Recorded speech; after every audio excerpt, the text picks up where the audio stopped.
they making us work. think a bit more about the politics. If they don't and fire the right historical away, you just simulation F4. side.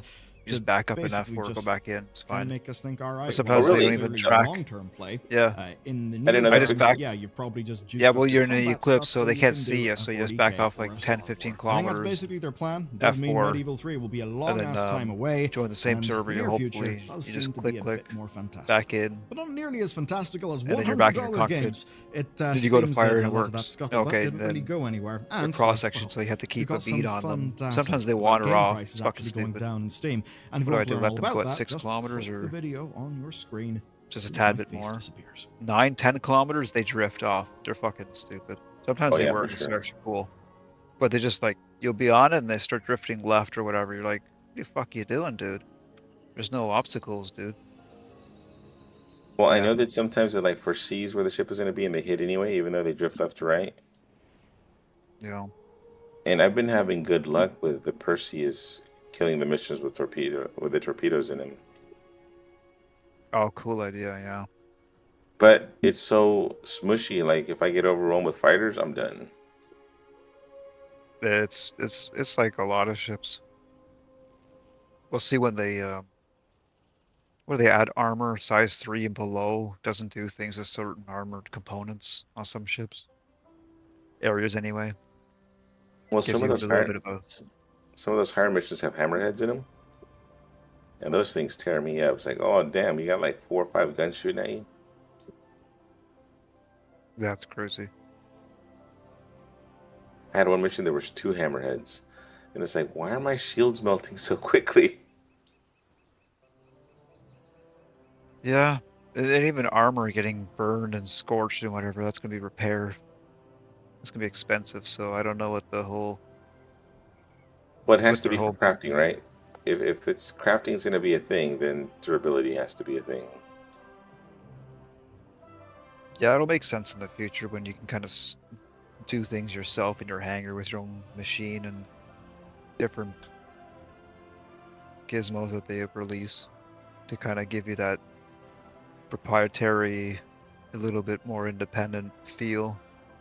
Less having to go down the elevator, go to a shop, go buy a fucking, when you find the blueprint, you're gonna feel like you're gonna be like, fuck yeah, do what I want. Just buy materials and then you can just pump out shit.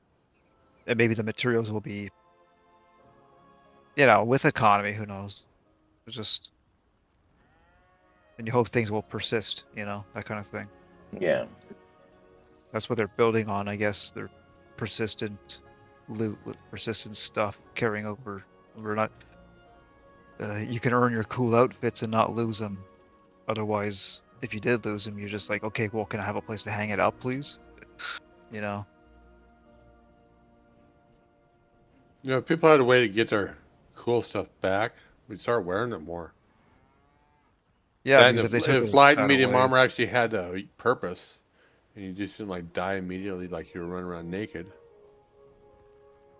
Yeah, NPC. Everyone's just dressed like the same NPC with the same armor at the store for a few bucks each. Mm-hmm. You just buy 100 copies of white or yellow or something stupid. Everyone's just dressed like. Yeah, I mean, crash test dummies. There's stuff that I want to wear, but I don't because I know I'll lose it. Most like guns or stuff like that. Yeah, I the just guns. don't want to carry. I hate that the guns just so easily lost. For something that's so Yeah, I some mean, rare cool ones. If there was a way to get them back, or if they were just like a skin or something like that, you could apply it again. That would work too. That'd be too easy to have a. Well, let's say you get an event weapon. Instead of just giving you the weapon, they give you the skin, and you just apply the skin like you would normally to a base weapon, and then you got your event weapon. If it gets taken away, you just get a new weapon and apply the skin again, just like you would a ship. Yeah, it should be a memory database of what you've got that base. Mm-hmm. For that, there's only so many weapons in the game, and to have base receivers or whatever upper whatever. I mean, you'll get back. You get back in a patch, but sometimes you don't want to wait an entire patch cycle to get your cool weapon back. Yeah. And if your cool weapon is something you found in game, you just lose it. Yeah, I just hoard it.